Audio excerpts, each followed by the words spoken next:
3. The Empress. The giver, the garden, the long-suffering bloom. She gives and gives and gives again, until the world begins to blossom, or she forgets that she, too, is soil that needs tending. The Empress is the one who gives, not from abundance, not from ease, but from devotion. She pours her life into the garden. She stays up late, tending what no one else sees. She weeps in silence while the world blooms from her hands. She is the one who feeds others even when she is hungry, who creates beauty even when exhausted, who keeps the dream alive even when it costs her everything. She is not the pampered queen of paradise. She is the gardener of it. If the high priestess leads you toward truth, the Empress is the one who makes that truth real, with blood, sweat, and tears.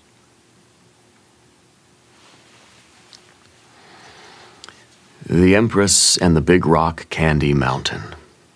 The Empress is the Big Rock Candy Mountain, that image of the perfect life, the sweetest dream, the place where all is soft, safe, beautiful, and free. She is the Garden of Eden, but not as a myth, as a possibility. She is the inner paradise you've been trying to return to your whole life. The life you could have, if only you allowed yourself to receive it. She is not the gatekeeper. She is the gate. The Empress and the act of giving. Unlike many modern interpretations, the Empress does not simply attract. She creates. She labors. She sustains the world through sacrifice. She is the one who gets up before the sun to feed the children. She is the one who builds the home, plants the garden, writes the songs, carries the grief. She is the artist, the healer, the exhausted parent, the silent partner, the beating heart that never stops giving until something beautiful takes root. She does not give for glory. She gives because that's who she is. But her lesson is this: even the giver must be nourished. Even the garden keeper must rest in the shade.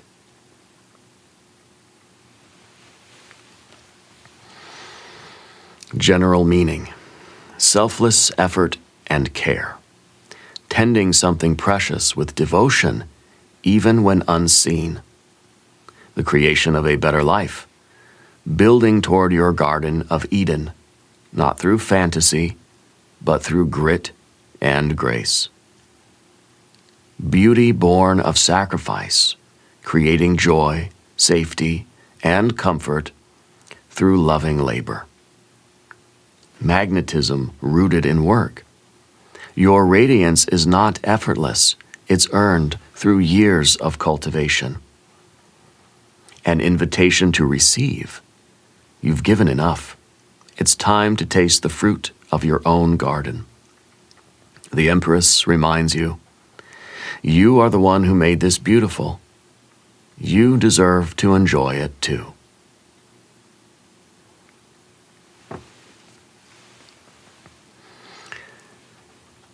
Manifestation meaning: the best life is already growing. You've been planting seeds for years. The Big Rock Candy Mountain is not a fantasy, it's a harvest. Given with purpose, not martyrdom. Let your effort come from love, not obligation.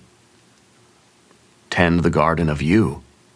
Your dreams need watering too. Create beauty with what you have. Use your hands, your heart, your voice. Paradise grows where you tend it. Rest without guilt. Allowing yourself joy is not selfish, it's sacred. To manifest with the Empress is to make the dream real, through presence, persistence, and love.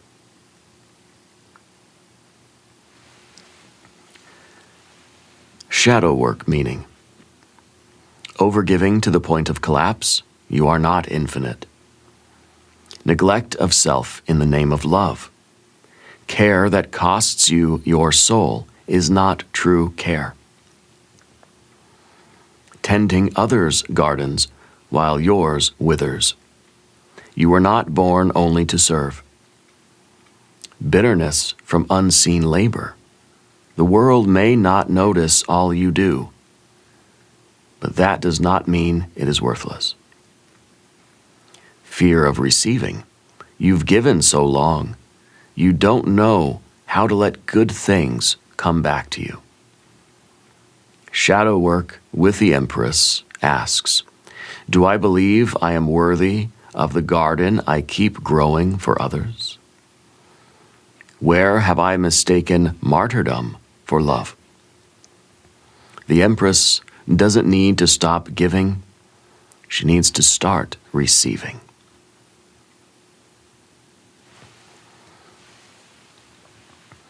Psychological perspective, Jungian and neuroscience.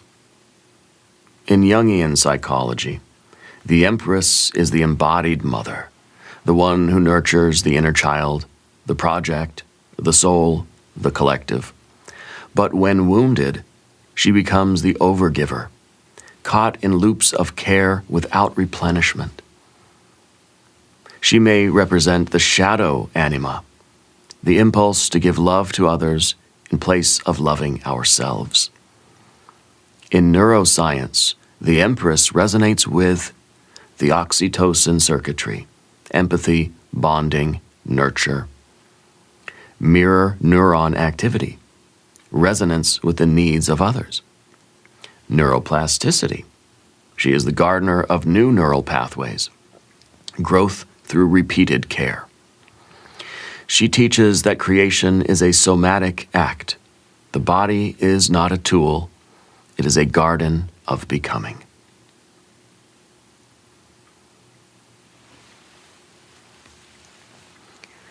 Esoteric associations, Kabbalah, alchemy, astrology, mythology. Kabbalah, the Hebrew letter Daleth, the door. She is the passage from creative impulse, Chokmah, into understanding and form, Binah, the sacred portal through which everything must pass to be real. Alchemy, she is salt, stable, preserving, embodying. She holds space for transformation. She is the vessel, the grail, the garden. Astrology, Venus, love, desire, beauty, the harmony of form. But Venus works. She balances, aligns, and cultivates. Mythology, Demeter, giving all to the world and grieving the loss of her daughter until rebirth. Mary, the mother who labors in silence and births the Logos into form. Aphrodite, sensual and sovereign, yet endlessly entangled in the affairs of others. The Empress is not passive femininity. She is active motherhood, sacred toil, and creative grace.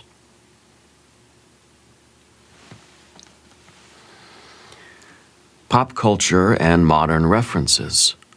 Marmee, Little Women, constantly giving, barely resting, yet holding the family together with love. Oprah Winfrey, cultivating a space where others bloom, yet learning to receive, reclaim, and rest. Hilda from Hilda on Netflix, the forest-dwelling mother who nurtures without stifling. Your grandmother's hands, wrinkled, wise, always working, and filled with grace. These are Empress figures not because they're soft, but because they are strong enough to make beauty anyway.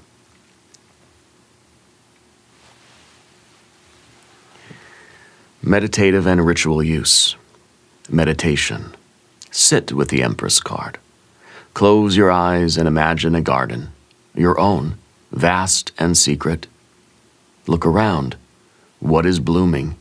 What's missing? Who have you been feeding? Have you been fed? Say aloud, I bless this soil. I bless this self. Let the life I've poured out return to me now. Affirmation. I create beauty from love. I receive what I have given. I rest in the garden I've made. Ritual. The Empress offering bowl. Take a bowl and fill it with water, petals, herbs, or soil. Place it on your altar. Speak aloud the names of all the people, projects, or dreams you've poured yourself into. Then whisper, let what I have given return to me. Let my life bloom too. Tend this bowl daily for 7 days, changing the water and adding a drop of oil or perfume. Final reflection. The Empress is not just your potential. She is your exhaustion, your tenderness, your long-labored dream. The life you have been quietly building with your own 2 hands. When she appears, ask, have I forgotten to receive? What have I built, and do I allow myself to enjoy it? Where's my big rock candy mountain, and am I already standing in it? You are not wrong to keep giving, but you are allowed to sit down and eat the fruit of your own labor. The garden is yours. Let it feed you.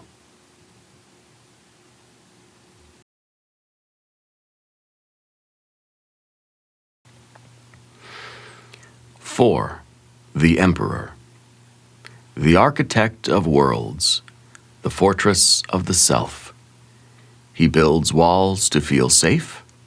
He enforces law to feel strong.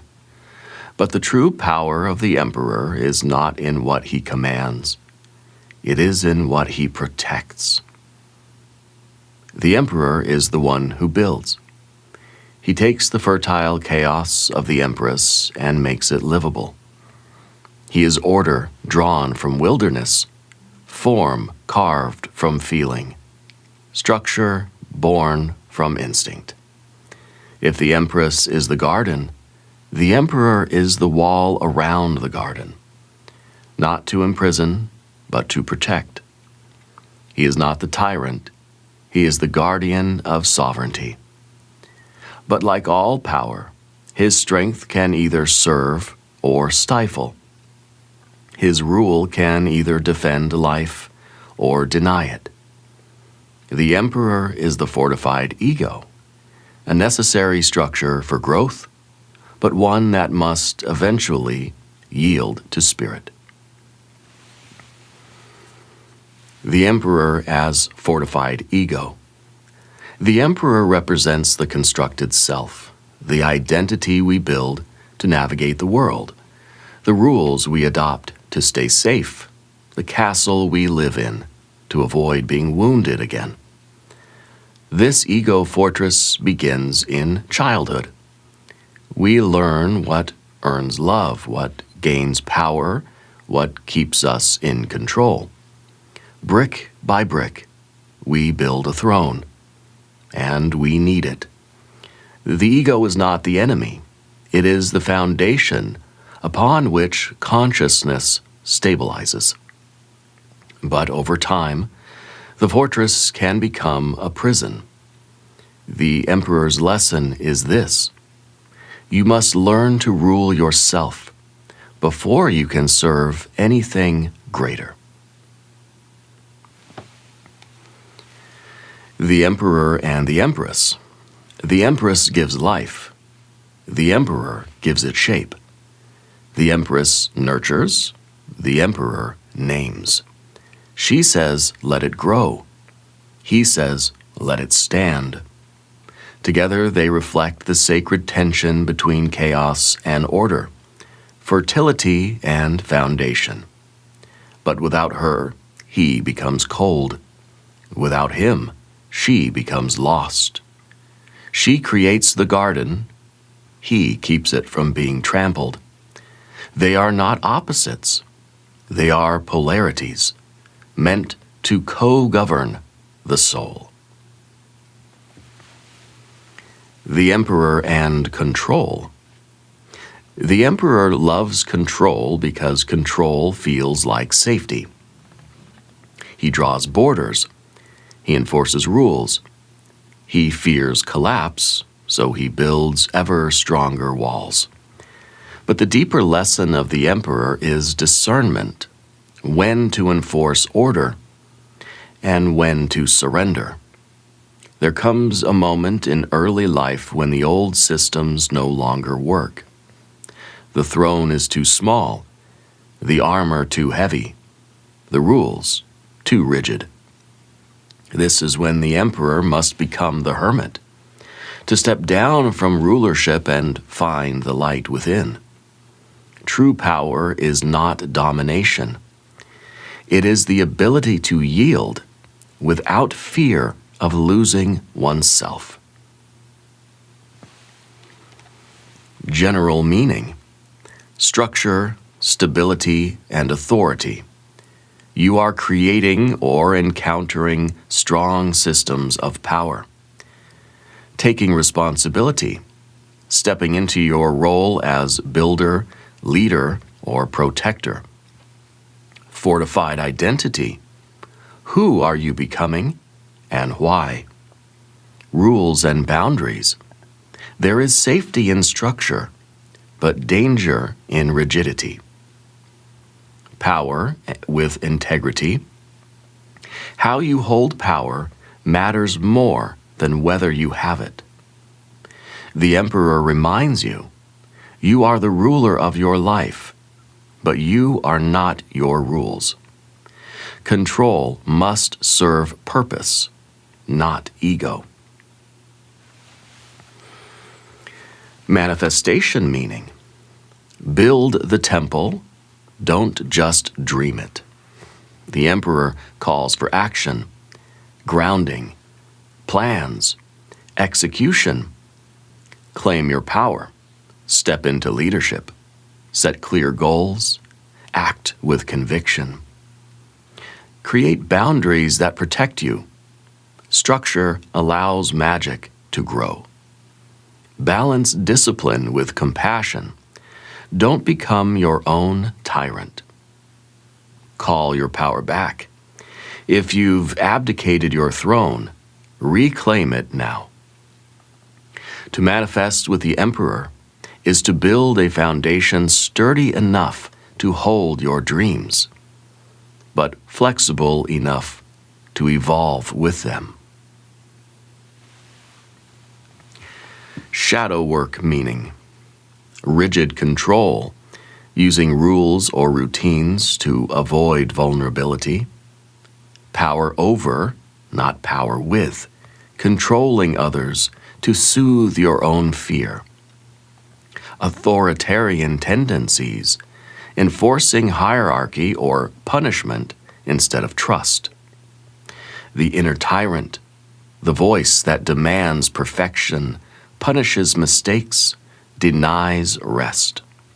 Fear of surrender, believing that letting go equals collapse. Shadow work with the Emperor asks, is my authority aligned with love or with fear? Have I built a fortress or a prison? He teaches that the strongest kings are those who know when to kneel. Psychological perspective, Jungian and neuroscience. In Jungian psychology, the Emperor reflects the ego complex, the organizing principle of conscious identity. He is the self-image that gives stability and direction. In his mature form, he is the inner father, providing safety, confidence, order, and generative power. In his shadow, he becomes the tyrant father, judgmental, cold, controlling, intolerant of weakness. From a neuroscience lens, the Emperor represents executive function, planning, prioritizing, and regulating emotion. Prefrontal cortex, the CEO of the brain, powerful but easily overwhelmed without connection to heart and body. Overactive stress response. Chronic control often stems from unresolved trauma. He reminds us ego is a tool, but it must be servant to the soul, not ruler of the world. Esoteric associations, Kabbalah, alchemy, astrology, mythology. Kabbalah, Hebrew letter Zadi. A note, Crowley controversially switched this from He, the path, from Netzach, victory, to Tifereth, beauty. This path brings emotional desire under the rulership of the heart's higher harmony. In alchemy, the emperor is sulfur, fiery, willful, active. He burns a path through matter to enforce clarity and form. Astrology, Aries, ruled by Mars, bold, initiatory, commanding, but prone to rash decisions if not tempered with wisdom. Mythology, Zeus, ruler of the heavens, provider and punisher. Osiris, king of the afterlife, representing order, tradition, and lawful structure. King Solomon, wisdom in rulership, knowing when to act and when to wait. He is not the Father God. He is the idea of the Father, constructed, necessary, but ultimately transcended. Pop culture and modern references. Mufasa, the Lion King, a just ruler who passes on legacy, but whose fall reveals the fragility of authority. Jean-Luc Picard of Star Trek, a disciplined commander who earns respect through integrity. Thanos from Marvel, the Emperor in shadow, believing control and sacrifice will save the world. Gandalf the White, the Emperor after surrender, powerful, wise, and ruled by service, not ego. These figures show that the true emperor is not the one with the most power. He is the one who uses power with purpose. Meditative and ritual use. Meditation.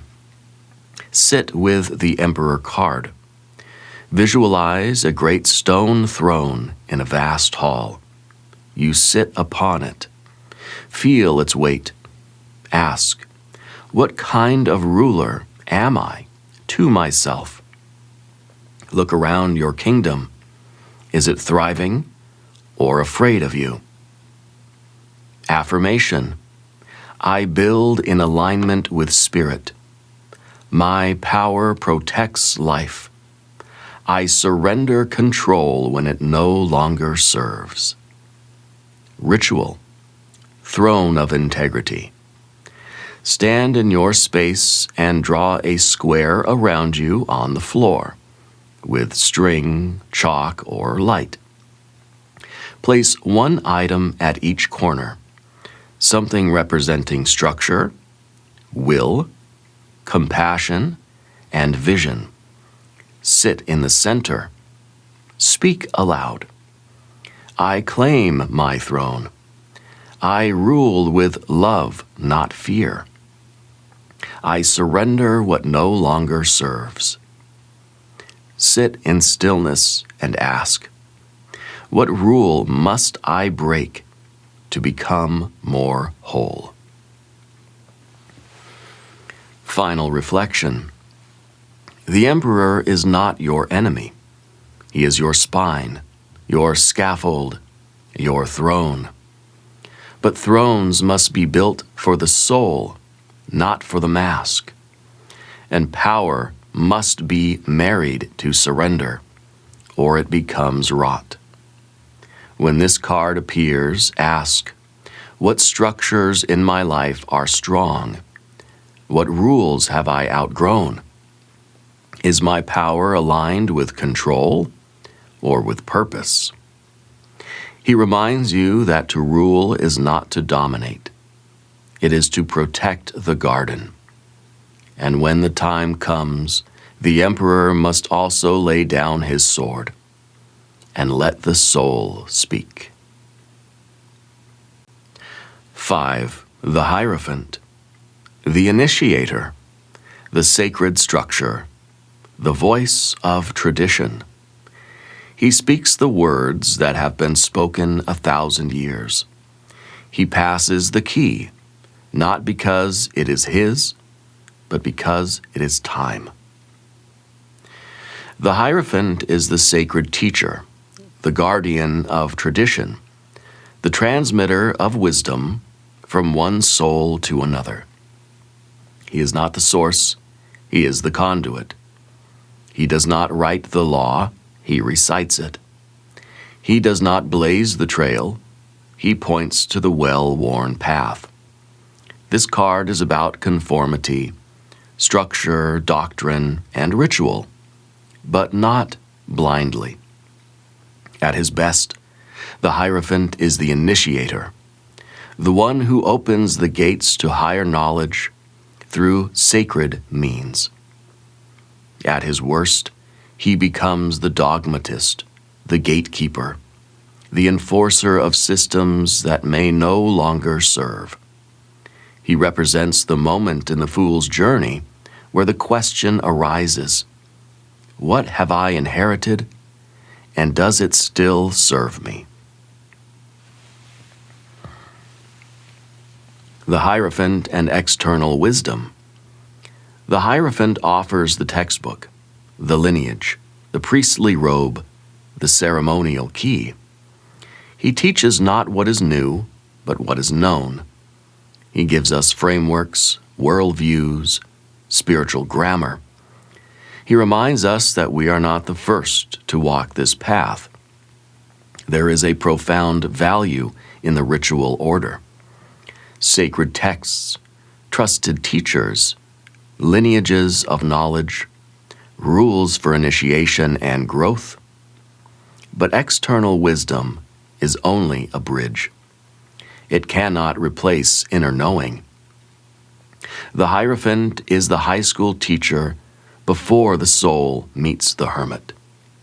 He points the way, but he cannot walk it for you. The Hierophant and conformity.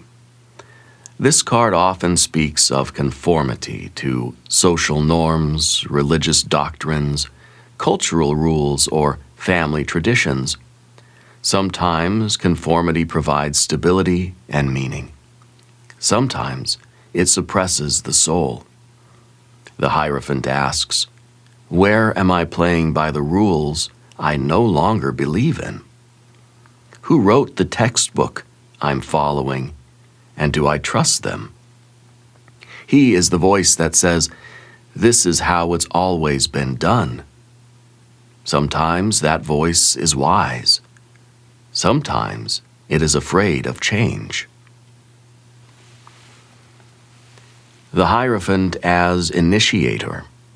In esoteric systems, the Hierophant is the initiator, the one who transmits power from mouth to ear, from hand to hand, through ritual and silence. He stands between the mysteries and the seeker. He does not reveal the whole truth. He tests, filters, prepares. He holds the keys, but only offers them when the student is ready.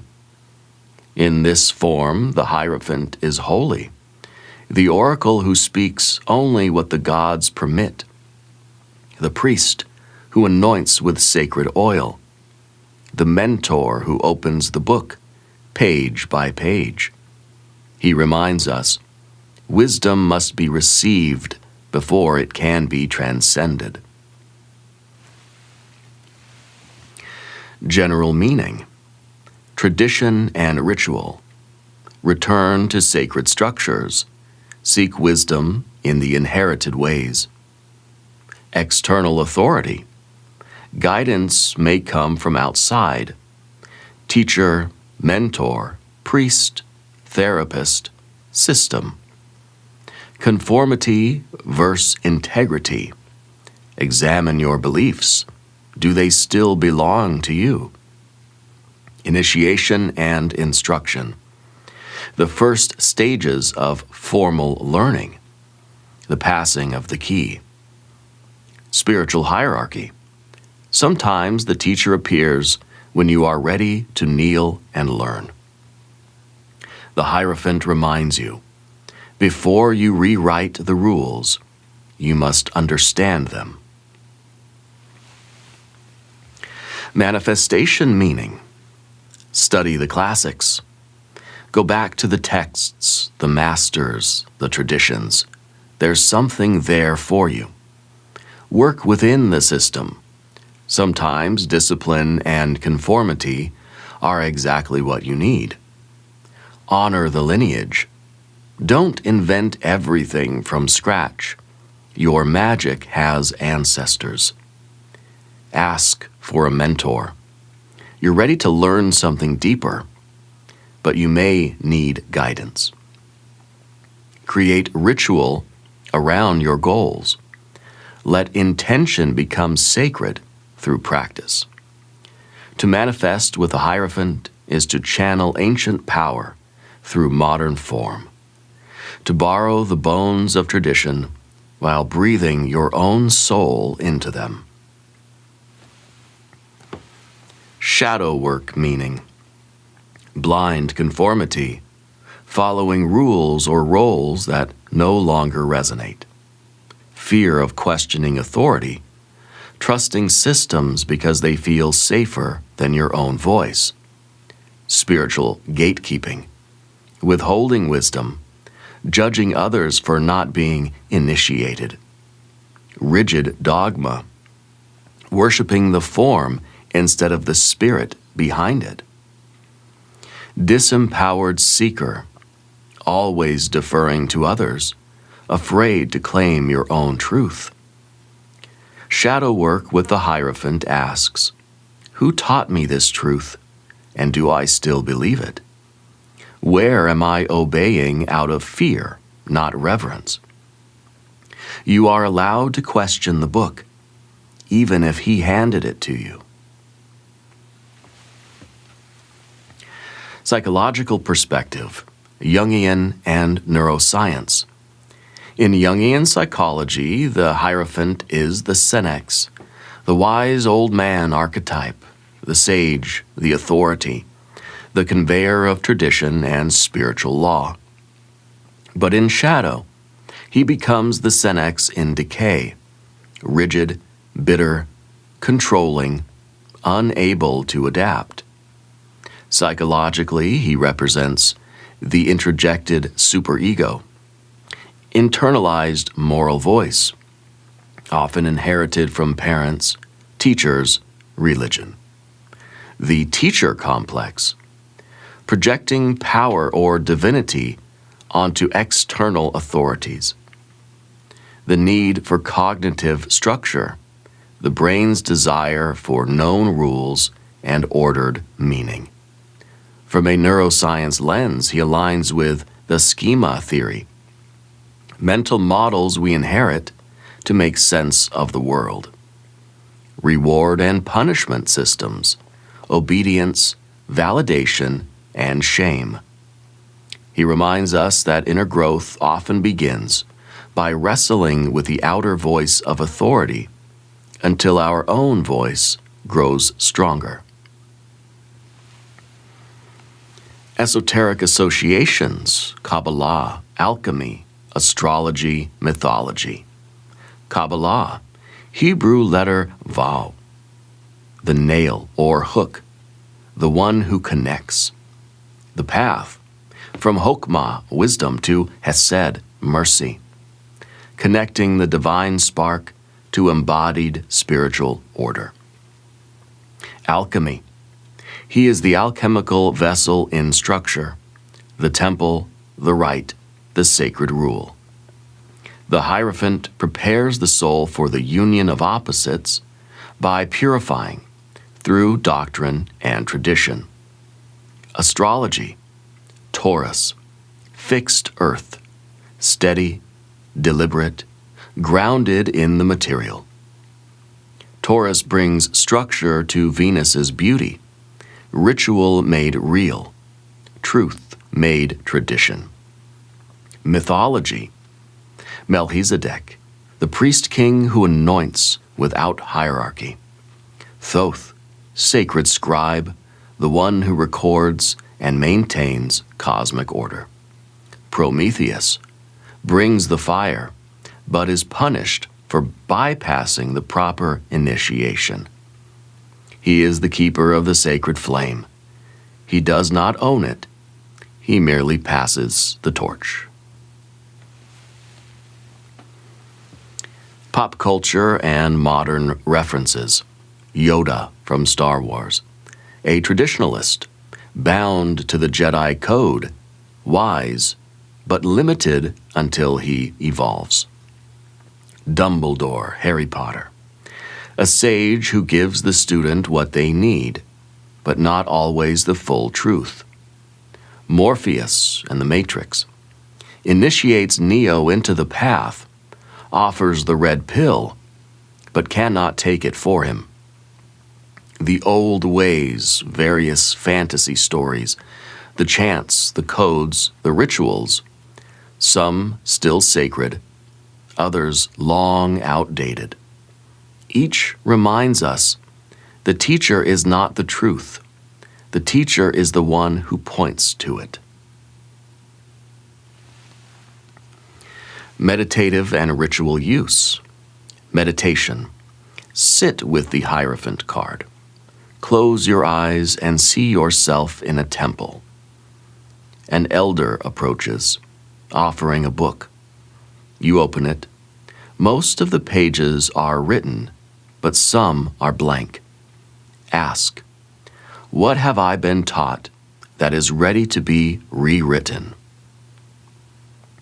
Affirmation. I honor the wisdom of my lineage. I walk the path with reverence and discernment. I am both student and teacher. Ritual. The red pen ritual.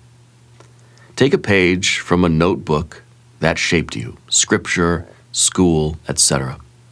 Read it aloud. Then take a red pen. Underline the truths. Cross out what no longer resonates. Write new words in the margins.